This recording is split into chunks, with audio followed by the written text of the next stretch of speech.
Welcome to the Learning Pines YouTube. We hope this video helps. You start by confirming your Apple ID and two-factor access, because recovery depends on account authentication. Next, verify whether an iCloud backup exists by checking the backup date. If not, look for encrypted Finder or iTunes backups on your computer. Connect the phone to a Mac or PC with the latest software and use a high-quality cable. Make sure battery is above half to avoid interruptions. Once connected, open Finder or iTunes to prepare for the restore process and stay focused. This is the critical kickoff. You now execute the core restore. If you have an iCloud backup, follow setup prompts and choose Restore from iCloud Backup, then sign in and pick the date you need. Downloads occur over Wi-Fi and may take time.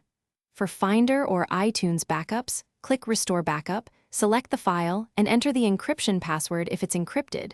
This step restores apps, settings, and messages. If no full backup exists, use trusted third-party recovery tools to attempt file carving or export limited data directly from your iCloud account.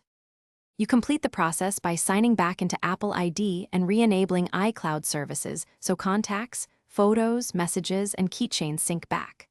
Once done, verify that critical data appeared and let the device finish background downloads.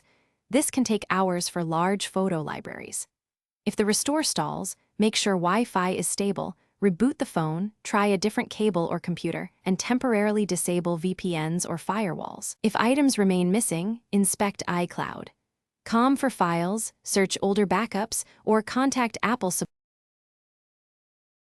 Thanks for watching. Consider subscribing if we helped you.